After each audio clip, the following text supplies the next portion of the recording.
If you can just store them up, there'll be some time at the end of the talk for questions. So let me start off by looking at complex systems from the perspective of the way we secure them today. And the typical sort of approach to securing complex systems is what I call knowledge-based. It's dependent on the assumption that some human expert knows and understands what's going on with the system. And it's led to two sort of basic technologies. The one is the signature-based approach, where the assumption is that some human expert knows what attacks look like and can encode characteristics of them. And the other is the rules-based approach, where the assumption is that some human expert knows how the system is supposed to behave so that they can construct firewall rules, or maybe they can constrain the way the application behaves. And these approaches are obviously very dependent on human expertise. And that means they're subject to human bias and error. And we all know that most of our security problems come out of human bias and error, for example, programming flaws. Another limitation is that human expertise can't scale with the complexity as the complexity of the system increases. We've got a dearth of human expertise, and the problem's only getting worse. And it's interesting if you look at it from the sort of perspective of comparing it to early AI, artificial intelligence research. The approaches that we see that are predominant now are very reminiscent of expert systems, where the goal was to take some human expert and transfer their knowledge in its entirety into an automated system, so that automated system could learn and could have intelligent behavior. And consequently, they're subject to the same sort of limitations as expert systems were in artificial intelligence. And what I feel we need in computer security, in defending our systems, is a more bottom-up approach. Just as in AI, we started developing bottom-up approaches like neural networks. So we need something similar in security, and I call it the autodidactic or self-learning approach. The problem, of course, with saying that we want something like that, is all a very nice idea to have something that's sort of autonomous and learns for itself, but it can be very difficult to design such a system. It's obviously easy on the one hand to take our existing knowledge and transfer it into some domain, but it may be very difficult to build a system that learns for itself. And so one of the ways we can do that is turn to biology for inspiration, because it's evolved methods for doing this. And that's what people did in AI. They looked at the way the brain functions to get inspiration for neural networks. And so what I've done with a lot of my research is looked at the immune system as a model for security. And why is the immune system interesting as a model for security? Well, we can take the teleological viewpoint that the immune system has evolved or been designed to protect the body, and obviously that's not strictly speaking true, but it's very useful as a first approximation for understanding what's going on. And if we look at the way the immune system works, it's solving an exceptionally difficult security problem. If I consider one body, just my body here, it's vastly more complex than a whole IT infrastructure put together. And on top of that, it's constantly under attack by new and continuously evolving threats. And if you think that the kinds of threats that attack the body are not sophisticated because they have not been carefully crafted by a human being, well, you have to think again, because evolution has been operating over millennia, and bacteria tend to replicate within days. And that means you have a great deal of flexibility to really learn how to evolve things. And if you look at, say, the biowarfare agents that exist, none have ever been developed from scratch. They've all been based on existing pathogens and existing microbes. And so the immune system really needs to be highly sophisticated to deal with these kinds of constantly changing threats. And the immune system does work most of the time. Occasionally it fails. There's diseases that kill us. There's autoimmune disorders where it reacts to the body. But most of the time it's healthy. Most of us are functioning effectively. And that's without having explicit human intervention or control. And that seems to be a far cry from the way our computing systems work, which are very brittle. They fail easily. They need constant care and feeding and attention, and they fail all the time. And if you really sort of draw the parallel and you look and you think, if our immune systems were in the sort of same technological stage as our computer security systems, we'd all be extinct. We couldn't possibly survive in these complex environments. So I'm going to go into a little bit of detail at a very high level about some of the principles of the immune system and how we could translate that into computer security, and then I'm going to talk about some of the implications of this and the limitations and consequences. So the immune system fundamentally is discriminating between self, that's everything inside your body, and non-self, that's everything outside. And the immune system, in order to do this discrimination, has to do it based on a fundamental characteristic, which is a short protein fragment called a peptide. And these things are ubiquitous throughout your body. They characterize every organic molecule in your body. And so they are very good characteristic for the immune system to learn to recognize. And so what this immune system does is it learns to recognize the contents of your own body and attack the harmful non-self contents. And I'll come back to this issue of not just being non-self, but being harmful non-self later, because that's a very important point.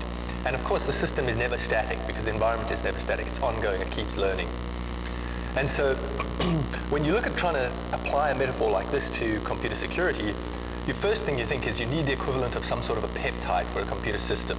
What would be a universal, ubiquitous characteristic?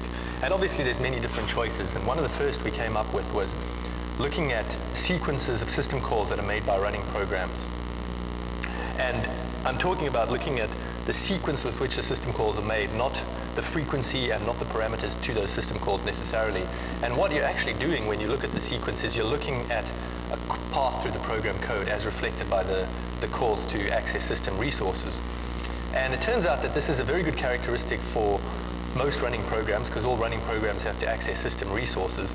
And it's particularly useful for programs that exhibit repetitive behavior, like server programs, because they tend to perform a set of tasks over and over again, which correspond to a very predictable set of program code paths. And then there's a broad class of typical vulnerabilities that exploit programming flaws or misconfigurations that force the server to go down, or the program to go down some unusual code path, and you can detect that as a deviation from the normal behavior. So taking the sort of analogy further to the next step, the immune system, as I said, is not static. It's constantly ongoing. It's adapting. It's changing a lot. There is a part of the immune system that adapts over evolutionary time. So it's fixed within your lifetime within the body, and that's called the innate immune system. And these are evolved defenses that are evolved to protect you against very common kinds of pathogens. So for example, your innate immune system has means for recognizing very common bacterial coatings. So there's a lot of sort of common bacteria that you can eliminate without having to do any sort of adaptation or learning within your lifetime. And then when you look at it a step further, at the more sort of sophisticated and evolved mechanisms in the immune system, we have the adaptive immune system. And there's two basic responses in the adaptive immune system. The first basic response is the primary response, which happens whenever you get infected by something you have never been exposed to before. So the first time you get measles, you'll have a primary response. And the sort of equivalent of a zero-day attack on the body. And what the body is doing is it has a profile of what its normal self is, and it detects the new attack as a deviation from that, and then it refines its detection of that attack so that it can eliminate it. And then, of course, if we didn't have this primary response, we wouldn't survive, because you'd never be able to protect yourself against new viruses and new pathogens. What happens once you've had a successful primary response is that the cells that have responded to eliminate the pathogen have adapted to very, very accurately recognize and very efficiently eliminate that pathogen. And those cells facilitate what's known as the secondary response. So if you've got measles and you get infected by it again, you'll almost certainly not be aware of it, because you've got a pre-evolved set of, in this case, B cells that can react to the measles and eliminate it before it has any real effect on you. And that's very effective for getting rid of things very rapidly without having to go through a period of being ill. You know, the first time you get measles, you spend maybe a couple of weeks feeling ill because your immune system's evolving and it's eliminating the pathogen. The second time, you won't even notice it because the reaction's much more efficient. And then, of course, the immune system's adapting. It's constant. Everything is dynamic. The cells are constantly dying. They're being born again. And that allows you to adapt to changes itself. And it may seem naively that the body is a much more static environment potentially than our computer systems, and at one level it's probably true, because we're adding software and we're changing configurations very, very rapidly all the time. But the body is not as static as you would imagine. There's fundamental changes like puberty, where hormone levels change, where all kinds of components of the way the immune system functions, the body functions change a lot, that the immune system has to adapt to. So how do we translate these kind of adaptation mechanisms to computers? Well, we can take something like the innate immune system and model that using a bunch of heuristics. So we know that certain kinds of buffer overflows, for example, stack overflows, could maybe be caught by stopping calls out of the stack space.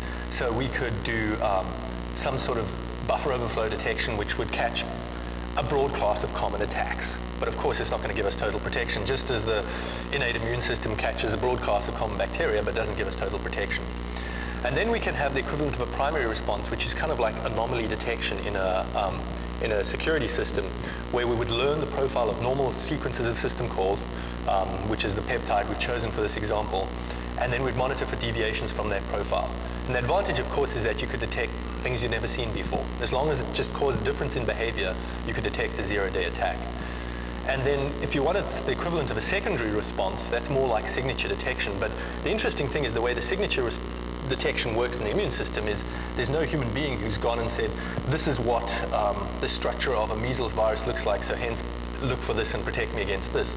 The system has automatically learned to recognize that pathogen and extracted the signature in a sense. So what you want is some system that uses the anomaly detection to automatically extract the signature so that it can, say, put it in a network filter and actually drop packets at the network level. And perhaps using some sort of patching mechanism so that a pattern matching mechanism so that you can identify variants. And of course you want the system to be ongoing. You don't want to assume that your definition of what normal is static. Maybe it changes over time. You can forget unused system call sequences that haven't been used, and you can do incremental learning whenever the system changes. If you do a patch, maybe you have an automatic way of updating the system. So I've been talking really about this whole mechanism more or less from the perspective of just detecting. How do you detect things? And if you look at the way the immune system has evolved, detection is inextricably intertwined with response. The act of detection is a chemical binding between between a cell and the epitopes of a pathogen. And that act of binding is inextricably twined up with the way the immune system responds to the pathogen. But we've been designing computer systems, defense systems, for a long time, separating out detection from response. Solve the detection problem, solve the response problem. And what this really brings to mind, it's sort of very reminiscent of it. I'm just going to turn back to artificial intelligence a little bit here. A lot of the early work in artificial intelligence to try and get walking robots, for example, was based upon the assumption that you could have this sort of data fusion model where you take all of the sensor input, feed it into one big analysis engine, you'd build some sort of model with a whole bunch of semantic representations, and then you'd use that model to decide how to react to your environment. And this never worked to get any sort of walking robots at all. It was just vastly too slow, too complex. You couldn't figure out how to make the representations real. There were all kinds of problems with it. And then a number of years ago, Rod Brooks came up with something called the subsumption architecture, which is taking a very different approach to robotics. And in this approach, instead of fusing all the sensory information immediately and then trying to explicitly model it to try and determine what to do, what his approach was that you'd build tightly coupled feedback loops between the sensing information and the action. So you could layer these tightly coupled feedback loops in various ways. And so he was designing the system far more so that there was no separation between sensing and action. They were coupled together tightly. And the other key thing is that he designed it without explicit representation, without having to have models of the way the world was encapsulated in this robot. And his approach to robotics was incredibly successful. He managed to get robots, six-legged robots that could walk over very, very rough terrain. And if you look at most mobile robots today, they are based upon this kind of approach. So it seems to me that there's definitely parallels here to the way we do security.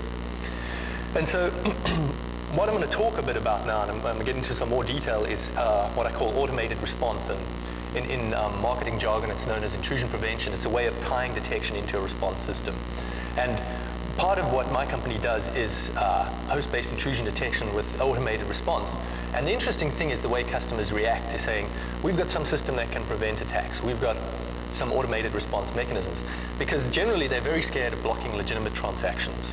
And typically, they declare that, well, you can have that system, but we're only going to use it in detection mode. We'll never use the intrusion prevention system in actual prevention mode.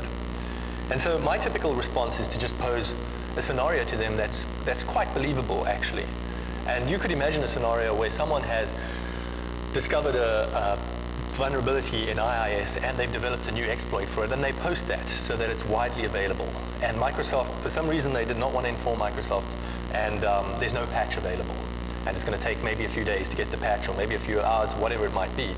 But if your business is dependent upon those servers, you're caught in a really tricky situation. It's really a Hobson's choice. Either you shut down your machines and harshly affect your bottom line, or you keep running and hope no one's going to compromise you. But it's very, very difficult to do anything else.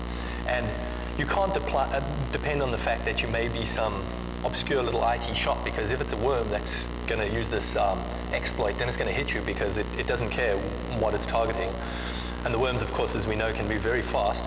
And the threat that you might catch someone and prosecute them afterwards is not going to help in a lot of cases, especially if potentially it's terrorists who are doing the attacking. So when I pose this sort of scenario to customers, and I say to them, in this case, if you had an intrusion prevention system and you just turned it on the automated response so it could actually block attacks, even at the risk of blocking a few legitimate transactions, would you do so? And it doesn't take them very much thought to say, yeah, certainly in this case I would. So my point is that automated response is really essential in certain scenarios. It may not be essential all the time, but we need to have this kind of prevention to block attacks in certain scenarios. Being able to turn on prevention to block unpatched systems. The interesting thing is that you can also look at it a bit deeper, and you can see that this kind of automated response can potentially transform the patching process. So patching is one of the main ways in which we try to secure our systems now. A new vulnerability comes out, we immediately rush out the patch. It's very reactive. Rushing out that patch is very expensive. It can break your systems. Maybe the patch wasn't developed properly. Maybe you don't have a chance to do the QA properly. Now, if you've got some sort of automated response mechanism that buys you time while your system is unpatched, you can bundle the patches together, you can QA them regularly on your own time, and you can potentially actually save money. However, although it's useful, the problem of blocking legitimate behavior is potentially never going to go away. We're always going to have false positives, and if we react to them, we can potentially do a lot of damage. And we have customers saying that, well, a false positive that I block could mean I lose $1 million transaction. It may be time sensitive. Or it may be some mission critical server that you don't want to bring down or you don't want to incapacitate in any way. And there's many different kinds of two different kinds of failure modes. The one is catastrophic, where one single event brings down the whole system, and the other is repetitive. You can have a false positive that blocks some particular component of behavior that doesn't seem to be very important, but because it consistently blocks that behavior, you'll never get that functionality, and that can cripple your system. And as I mentioned, we're never going to get away from false positives, and there's numerous reasons for that. The first is that as the systems increase, the scale of the problem increases. We add complexity, we're going to add problems with false positives. And our environments are very dynamic. You can't have a dynamic environment and not have false alarms, because as soon as you add something, change something, you have to adapt to it, and you've got the potential for false alarms. And then a final point is something that a well-known statistical conundrum called the base rate fallacy. And let me just go into that in a little bit more detail here, because it's very relevant here. But the base rate fallacy essentially says that even if you have a highly accurate detection system, if you have a very low rate of incidence of occurrence of events, you will have, most of the time, you will have false alarms. And the way this is illustrated typically is with a test for disease. So assume you've got a kind of disease that you're trying to detect with a test. And you take 100 people that you know for sure have the disease, and you administer the test to them, and you find that 99 of them come up positive. In other words, it's 99% accurate. And you take 100 people that you know for sure don't have the disease, you administer the test, and you find that 99% of them turn out negative, so it's 99% accurate both ways. Then you would naively expect that if you apply it at random, say I take the test and I'm a person from the general populace, and it comes out positive, that my chance of having the disease is 99%. Well, without taking into account the base rate of incidence, that's completely incorrect. So if in this example the base rate of incidence was 1 in 10,000 people was infected, then the actual probability of me having the disease given I've tested positive is only 1%, which means that 99% of the time you get alarms, they're going to be false alarms. And so when you apply that to, say, intrusion detection and intrusion response, intrusion prevention, it means that if you're just looking at the alarms, most of the time they're going to be false, the human operator is not going to trust them. And if you're responding to them, potentially most of the time you're going to be doing harm. Now, sort of tying this back to the way I started the whole talk, describing how the immune system works, it's clear that this kind of thing should also be a problem for the immune system. And I've done a little analysis here, which is a very crude one, because we don't know a lot of these figures very accurately. We can only get some rough ideas, but how does the base rate fallacy apply to the immune system? Well, we know that chemical binding, which instantiates a sort of detection in the immune system, is not perfect. We get errors in detection. And that means we don't have a perfectly accurate detection system. And so if we just compute the base rate of incidence of say, a typical virus like HIV in the system, we can determine that it's very low. There's probably around 5 times 10 to the 4 cells, self cells in a milliliter of blood, and there's the threshold at which HIV treatment is recommended is having 55,000 copies in a milliliter of blood. So that gives a very low base rate, 1 times 10 to the minus 5. So if we assume that the immune system is operating very accurately, say false positives are 1 in 1,000, then the consequence is that 99.9% of bindings are still going to be to self because of this low rate of incidence. So most of the time, the immune system is going to be reacting to your own body and not to the pathogens. And yet it doesn't, in general, it doesn't seem to be a problem. And so it's very interesting looking at the immune system to try and understand why that isn't a problem and seeing if we can get some ideas from that to improve our security systems. And what the immune system has is an interesting mechanism called co-stimulation. And so the immune system will not mount a response unless it gets 2 signals to activate the cell. And the first signal is an indicator that something unusual has happened. Something abnormal has been detected. It's the sort of basic anomaly detection mechanism. The second signal is that there's actually been damage in the body. And these signals of damage are sort of 2 general natures. The first is an explicit signal of damage, where a cell that's murdered violently will release certain kinds of chemicals, certain molecules that indicate it's been killed, and a classic one is the heat shock protein. And then the other one is a sort of implicit signal. So normally cells, they're dying all the time, they break down through a normal process called apoptosis, and that means that the contents of the cells are exposed in a regular way, are degraded and exposed in a regular way in the intracellular spaces. But if they get killed violently, all these contents can spill out, and that can be triggers of something unusual going on. And so what we find in the immune system is that the response only occurs generally in the presence of damage. And it's proportional to the damage. So if the damage stops, if the damage is contained, the response will not spread. And that means that if your body cells in the body are recognizing self, they do not respond because it's not associated with damage. So if we think about applying this to computers, well, it's not a perfect match, but we can get some interesting ideas sort of following this way of thinking. So you'd want 2 signals in a computer system, and the first signal would be from an anomaly detection system, and the second signal would be an indicator of damage. And you'd want the signals to be pretty reliable. For example, you could have explicit signals like looking at the local system load, or implicit signals you could monitor the response time of servers. And sort of looking at the classic way of phrasing computer security, there's 3 areas in which we could measure damage: availability, integrity, and confidentiality. So availability, it's obvious that it would be fairly easy to measure damage and availability. You want to know what the resource load is on the system. You want to know what the response time is of the server, the network congestion.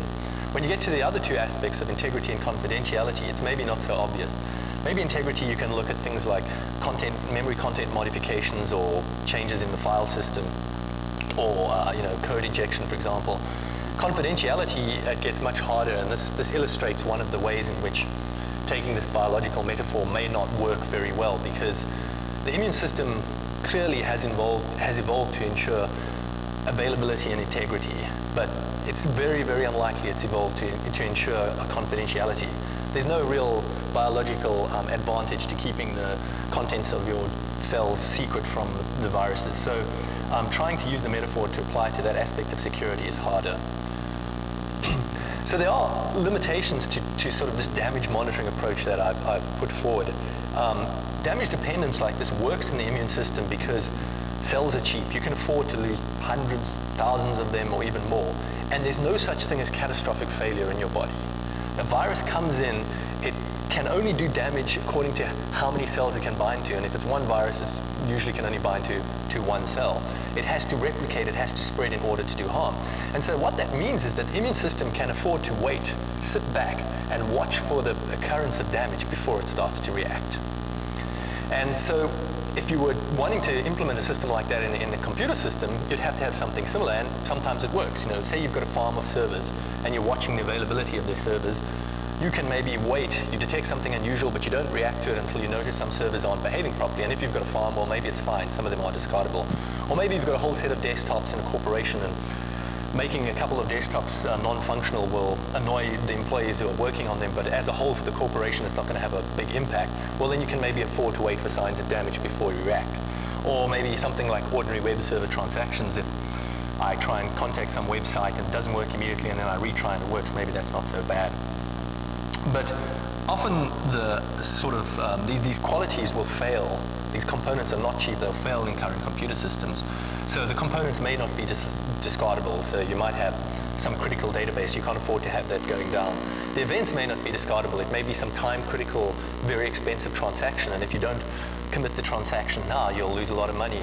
And then you've also got the chance for catastrophic failure, because you could have that farm on servers, but they might all have the same vulnerability and be vulnerable in the same way, and they can all fail at the same time. And you can't afford to wait for damage because they'll all go down immediately. And then, as I pointed out, the immune system is not evolved to ensure loss of confidentiality, so that's harder to assess. So sort of taking this approach leads to an idea I call damage response architectures. And this, obviously, in the way I've described it, depends on a certain configuration of the actual underlying IT system, and not only the security system. But the idea would be that you only react when there's damage. So you don't react to false positives. That means the initial attacks will be successful, and you just tolerate them. And you tolerate them by ensuring that they somehow do not lead to catastrophic failure. You try and make your components cheap and redundant, your events cheap and repeatable, and you try and limit failures in confidentiality. And there are some interesting tricks for doing that. For example, a technique known as fragmentation scattering, where you can take a database and split it over numerous nodes, and if any one of them is compromised, you won't lose the information. And you can potentially use diversity to prevent failure replication. So, you know, making one server vulnerable to something in a different way from another server. And then, of course, you want to make a system work like this, you have to ensure that the damage signals are reliable. You don't want someone to spoof the damage signals, and you don't want someone to block the damage signals. So here's a very sort of crude example of this kind of damage response architecture. Let's take a network of desktops where we've assumed that the compromise of any individual machine is tolerable, at least to the organization as a whole. We could have the first signal produced by a machine that's running an anomaly detection system. And when it detects something unusual, it doesn't react to it, but communicates that unusual behavior, what is detected, to its neighbors. And what each machine is doing to determine its second signal is it's communicating its internal state to its neighbors. It's saying, this is what I look like. And it's also monitoring its neighbors to see if they're behaving unusually. And what it'll do is, the goal here is that each machine would not react to unusual behavior unless it was getting potentially a quorum of signals from its neighbors saying, we've seen the same thing and we believe it's harmful. And the goal here would be that maybe you'd lose a few machines to an infection, and then you would mount a response that automatically block that kind of bad behavior. So for example, if you're trying to stop a worm, as the worm was compromising your machines, it would be dispatching anomalies to, the machines that were being compromised would be dispatching anomalies to their neighbors, and then they'd start behaving badly and giving indications of damage. And the others that detected something similar, having seen the damage in the system, could react by increasing their security posture, changing to prevention mode, and stopping the worm. But the system I've talked of here can be viewed in a very different way. And we can just step away completely from this biological metaphor for a moment and say that these two signals, the damage signal and the anomaly signal, really what we're doing is taking signals of anomaly from different sources and we're correlating them. And you can look at it in a very different way like that. And correlation turns out to be potentially a very powerful thing depending on how you can do it. Because if you've configured the system right, you can use correlation to reduce false positives potentially with having little impact on false negatives. And I've got a very crude example here that's dependent on a lot of assumptions, but it's just meant to give you an illustration of potentially how this could work. So if we assume we've got two completely independent detection systems, and they both have the same sort of accuracy, a false positive rate of 0.1 and a false negative rate of 0.2, and we assume that we can tune them, we can adjust them so that they're more accurate in detection, their false positive rate drops, their false negative rate drops by half from 0.2 to 0.1. But the consequence of doing that is an increase in false alarms, an increase in false positives, so from 0.1 to 0.2. If we correlate these two systems, assuming they're independent but not disjoint, then we can see that the false positive rate is going to drop dramatically, and the false negative rate, of course, is going to go up again, but it won't go up beyond what it was for any individual system. And so by correlating these two systems, we've actually got the same false negative rate as we would have had from any independent system, but we've reduced the false positive rate dramatically. And as I said, this obviously depends on the systems being independent and being disjoint. The degree to which they're not independent is going to limit the effectiveness of the correlation. And talking about independent sources, well, maybe you would be looking at different characteristics. One source would be looking at the network behavior. Another source would be looking at the behavior of programs on disk, on the machine. And if you take this analysis to the extreme, if you could adjust your system to where the false negative rate was 0, then as you just add in correlation layers, you're going to simply reduce the false positives. So this leads to a sort of very different way of looking at things from the damage response architecture that I talked about, and it leads to the notion of a false positive tolerant architecture. So in the previous architecture, I said, let the attackers come in, let them compromise a bunch of machines, determine that that's happening, and then react to the unusual behavior that correlates with that. And so you're tolerant of false negatives. And this approach says, try and make the system as sensitive as possible so that you block attacks and take the hit you're going to get with an increased compromise in, an increased hit in performance on normal behavior because you're blocking legitimate behavior, and make the system false positive tolerant. So there'd be certain things you'd have to do to try and make the system tolerant of false positives. First of all, you have to get rid of human beings, because if you've got human beings trying to look at every event that comes in and you increase the number of false alarms, it's not going to work because the expertise doesn't scale. And then you have to ensure that there's no catastrophic failures from your automated response. You can't bring down something critical. And also you have to ensure that there's no repetitive failures. And this may be a hard part, because maybe you'll block some particular action, and that action is, it doesn't matter that you've got 100 machines, they'll all have the same functionality removed. And it's not quite clear how you could do something like that. Maybe you can use some sort of diversity to prevent the replication of failures.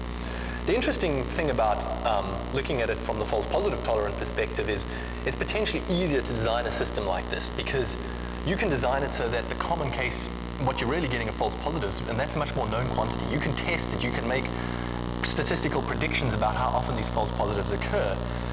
And you also know that if really what you're concerned about more is the false positive failures than the false negatives, you know that they're not necessarily going to target the weakest points in your system. And the intriguing notion with this idea, and as I say, it's a pretty inchoate idea, is that you could potentially transform the security problem from one of being particularly security to one of being fault tolerance, where we've got a whole lot of tools and deep understanding of how to deal with systems. And so let me give just a brief example of a kind of false positive tolerance system.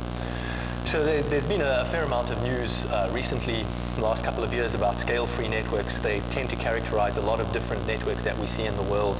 The notion here is that you've got a few nodes that are highly connected, and you've got a lot of nodes that have low connectivity. And the highly connected nodes allow for very efficient communication, say, across these networks. They give a very low diameter for the graph, is what it means, basically. And people have pointed out that scale-free networks are very tolerant of random failures, but they are very intolerant of attacks that target specific hubs, because the hubs are where all the connectivity goes through. And so what I've done here is I've borrowed some graphs from one of the original sources of this research in Nature. And these graphs demonstrate, if you look at the blue line at the bottom there, that's the change in the diameter of the network. In other words, how easy is it to get from one side of the net, how many steps do you need to get from one side of the network to the other as you lose nodes picked out at random. And you can go from having just about no nodes picked out to having quite a number of nodes picked out, and it's not going to make any impact on the dimensionality of the graph if you're picking the nodes at random. But if the nodes are being removed in a targeted way, you're going to get this very, very rapid climb in the way that the diameter of the graph increases. So if you imagine that you had some sort of a system that was represented by a scale-free network that you were trying to protect, and you could put in a security system that would have both false negatives and false positives, but was tunable, so you could make it highly sensitive so that the chance of a successful attack was very low, but the chance of a false positive was high, then what you could potentially do with a system like this is you could, if you'd move along the x-axis on that graph, and the consequence would be that you would not compromise the functionality of the system at all. The dimensionality wouldn't change if you increase the number of random failures. But on the other hand, you would block the attacks against the targeted hubs. So just to briefly summarize what I've been going on about, I started off by saying that automated response, some sort of prevention, is essential in certain cases. And it's always going to be problematic because false positives are always going to be a problem. And I've sort of try to give an idea of two different extremes, really. I mean, you could always imagine something that sort of is somewhere midway between these two ways of building around the problem. And the one is false negative tolerance, like the way the immune system works. And the other is false positive tolerance, like the notion behind the scale-free network I just described. And I do believe that in the long run, any of these solutions are going to need to have redesign of our systems. We've built computer systems so that they give us maximum functionality with generally without regard for security. And we can add extra features for security afterwards. We can put in intrusion prevention systems as ad hoc add-ons. But at some level, in order for these systems to work, we need to redesign systems. And obviously, we're never going to get there, but we just have to keep running. It's the Red Queen race, so we want to stay ahead. And at that point, questions?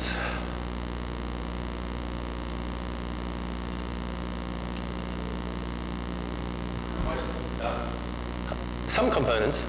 The whole notion of false positive tolerant versus false negative tolerant architectures is, there's no implementation there, it's just ideas.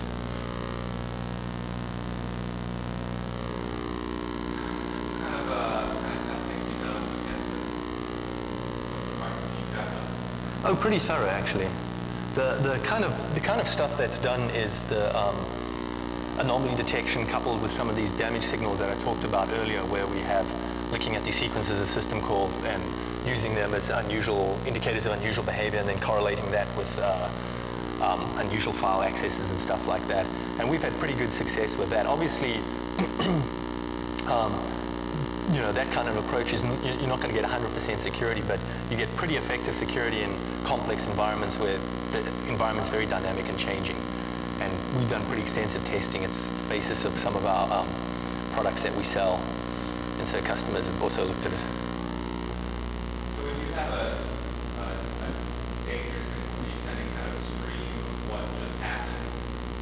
Sorry? What would the danger signal be? I assume it's a UDP packet built with system call, right? Well, currently, the only implementation we have at the moment is locally on a single machine, where we've just assumed the danger signal is changes to the file system or changes to the memory, and the anomaly signal is unusual code path behavior. So we're not actually correlating across multiple machines yet. If this were applied to, let's say, web form, and you did detect, let's say, danger signals, you know, for signal, coming from, let's say, 10% of the, you know, assuming fast forward 10% of the web form, what sort of mitigating action? Like, you know, turn on full form, turn on the... Well, it depends. It depends on the sort of mechanism of detection that you have. But say you're detecting an unusual sequence of system calls, for example, then you could actually just block those system calls from executing on every machine. Well, I'm thinking in terms of, let's say, some known vulnerable like Innate. So, I mean, if you block those system calls, then they use, Oh yes, I mean if it's a known problem, then it's quite different. Then you could just. Well, let's say, you know, let's assume we know how it works, but we don't know. Well, let's say it's an event before it happened. In presence of this consent event. Right. So it seems the only, you know, if you detect the danger signal, the only safe mitigation would be to save the full farm. Well, it depends on Inbound. well, it depends on the level of your response. Say the part of the anomaly that you've detected at one machine that's been compromised and it's been sent to another machine as the compromise is happening, is part of it is relates to the packets that were seen at the time of the unusual behavior. Well, then maybe the machine that receives that new information could go into high security mode and just drop packets that look like that, right? So it could continue functioning normally while still stopping the spread of something like Nimda. It wouldn't have to be a catastrophic response where you just shut down the machine. The good thing about looking at it this way is that if you've got a targeted enough detection system and you know that it correlates, that particular kind of unusual behavior correlates with something nasty, then you can block that behavior. You can block that behavior very specifically without affecting the rest of the behavior of the system. So you could actually go down to the level of creating that Yeah, you could go down to the level of blocking some specific system call that was trying to access a file or something like that. What kind of performance do you normally see in something like this? Touching every system call. Yeah, even touching every system call, we generally get a performance hit of no more than 5% CPU overhead. And that's with pretty intensive stress testing. And we usually don't see any impact on the performance of server programs that we're trying to protect, because generally the overhead in the server programs is the I/O latency. Either it's disk access or it's network access, and it's not really the speed at which the system calls execute. I mean, if you look at the actual execution speed of the system calls, you will notice a slowdown for sure, but the net translated effect is pretty low. And people are willing to pay that. I mean, we've got to the stage where you have to really start paying something of your processing power for security. Otherwise, it's all very well having maximum processing power, but if your system doesn't function because it keeps going down or it gets compromised, then there's no point in having it in the first place. All right. If there's no more questions, thank you very much.